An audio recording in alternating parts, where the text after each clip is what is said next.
Olá, meus queridos amigos, muito bom dia! Muito bom dia, muito bom dia! Começando com muita alegria, mais uma pílula do nosso amado Evangelho, sempre com nosso coração cheio de gratidão ao nosso Pai Celestial por todas as bênçãos que nos oferece. É ou não é, meus amigos? Apesar das dificuldades, nós despertamos o nosso Cristo interno. Sem dúvida alguma, deixando a nossa luz brilhar, a nossa vida tende a ficar muito mais especial. Lembre-se, a vida ao nosso redor tem a cor dos nossos olhos. Lembram-se de Jesus falando sobre isso? Lá no Sermão da Montanha, numa sequência linda do Evangelho de Mateus, no capítulo 6, Jesus fala a esse respeito. Ele diz assim: a candeia do corpo são os olhos, de sorte que, se teus olhos forem bons, tudo ao redor de ti será luz. Se, porém, teus olhos forem maus, tudo ao redor de ti será trevas. Traduzindo, a gente vai enxergar na vida aquilo que a gente quer ver. Profundo, profundo e dito por ninguém mais, ninguém menos do que pelo próprio Jesus. Então, toma cuidado aí, viu? Pessimistas de plantão. Definitivamente, pessimismo não paga conta, pessimismo não faz ninguém melhorar de doença, pessimismo não traz marido de volta, esposa, namorado, namorada, pessimismo não faz a gente ter um novo emprego, pessimismo só nos faz mal. Então, olhos abertos, hein? Muito bem, meus queridos amigos, na nossa pílula do nosso amado Evangelho de hoje, eu queria compartilhar com vocês uma história linda que aconteceu com Mahatma Gandhi, o grande líder hindu, Mohandas Karamchand Gandhi, a grande alma, o grande espírito, esse homem que marcou o século passado com seu exemplo de amor, de dignidade, levando a Índia, através da sua política abençoada de satyagraha, de ahimsa, não agressão, de convivência pacífica, à independência da potência inglesa. Quer dizer, Mahatma Gandhi foi um pacifista. E é sempre interessante, meus amigos, nós estudarmos um pouco a conduta dessas almas que se iluminaram, na própria existência, porque Gandhi não nasceu assim, ele tinha tendência iluminada, mas a exemplo de tantos outros, ele foi se aperfeiçoando, se tornando uma pessoa cada vez mais próxima da luz que ele emanou no final da sua existência física, no decorrer da sua caminhada. Pois bem, reza a lenda, mas na verdade isso é história, é verdade, Várias biografias falam a mesma coisa desse ser iluminado, que Gandhi, já muito famoso, lá na Índia, aquelas multidões procurando ele para conversar com ele. Uma mãe procura Gandhi com uma criancinha de mais ou menos 3, 4 anos, depois de enfrentar uma fila enorme, fala assim com ele: Mahatma, eu preciso muito que o senhor fale com meu filho. Senhor, o que foi? Meu filho tem um problema grave, ligado ao açúcar, ele vive comendo açúcar escondido, essa glicose oscila de um lado para o outro, já desmaiou, o médico falou que ele não deveria comer tanto açúcar, mas ele come escondido. E o senhor é tão respeitado, as crianças te amam, te idolatram. Eu tenho certeza que se o senhor pedir para que ele coma menos açúcar, ele vai comer menos açúcar. Aí Gandhi olhou para a senhora, entendeu a gravidade da situação, que era uma questão de saúde, E a gente sabe como são as crianças quando colocam uma coisa na cabeça. Gandhi se ajoelha, olha para o menininho, levanta, olha para a mulher e fala: eu vou conversar com ele. Mas a senhora pode voltar daqui a 15 dias?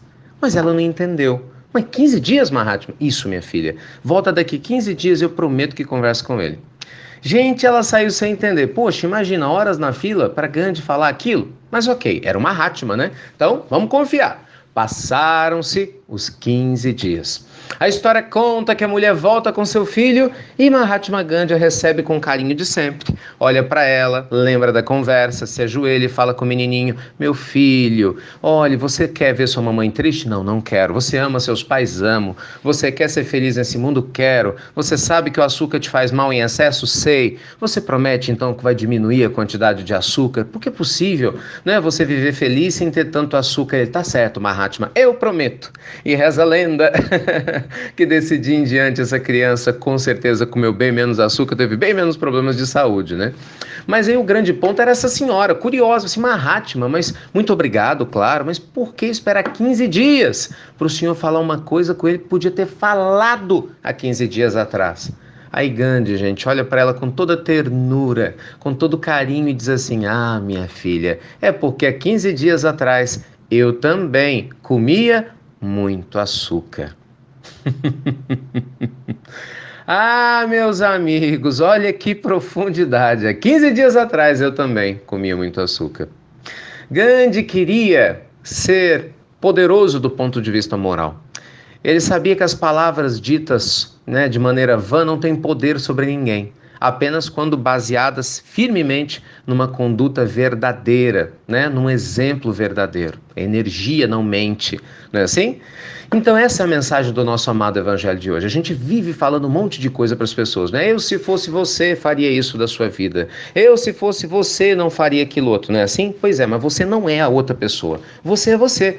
Você tem o seu CPF, sua identidade, não é assim? Sua data de nascimento, o seu nome, você é você. Então, não compensa, pare de querer ficar controlando a vida dos outros ou achar o que é melhor para os outros enquanto você não cuida de você. Nós, meus amigos, somos responsáveis por nos iluminar primeiro antes de querer mudar o mundo todo. Lembremos-nos das sábias falas de Jesus e dentre as quais uma delas extraordinária. Não adianta um homem, o ser humano, salvar o mundo todo e perder a própria alma. Então, na nossa pílula do nosso amado evangelho de hoje, nosso convite é o exemplo. Preste atenção no exemplo que você tem dado a seus filhos, aos seus pais, a seus funcionários, seus amigos, seus colegas de trabalho, o exemplo que você tem dado a quem convive com você. Lembremos-nos sempre que se a palavra toca, o exemplo arrebata. Não é verdade? Muito mais do que as nossas palavras valem as nossas atitudes. A gente sempre ouve falar sobre isso, mas nem todo mundo tem olhos para ver e ouvidos para ouvir. Então, meus amigos, se questione, assim que acabar a pílula, onde eu preciso melhorar? Quais são os exemplos que eu preciso mudar? O que eu preciso fazer menos? O que eu preciso diminuir? Condutas negativas, hábitos? E o que eu preciso fazer mais? Antes de começar a olhar para as pessoas, dando conselho para todo mundo sobre o que elas precisam realizar. Tá bom? Que as palavras do nosso amado evangelho que nos inspiram, vindas de Gandhi, acima de tudo de Jesus, possam iluminar seu dia, da sua família, de todos que estiverem ao seu redor. Tá certo? Mais uma vez, muito obrigado por compartilharem as pílulas do nosso amado evangelho nos seus grupos, nas suas listas de transmissão. Deus te abençoe. Lembrando, gente, em breve teremos novidades para vocês. Aguardem, aguardem. Muitas pessoas estão procurando os CDs, principalmente vocês de outros países ou outros estados. Fiquem tranquilos que já já vocês vão ter uma surpresa maravilhosa. Depois eu conto mais sobre isso, tá bom? Fiquem com Deus, meus amigos queridos, e até breve, até muito breve, com seu exemplo alinhado com suas palavras e verdadeiras intenções. Tchau, tchau, pessoal!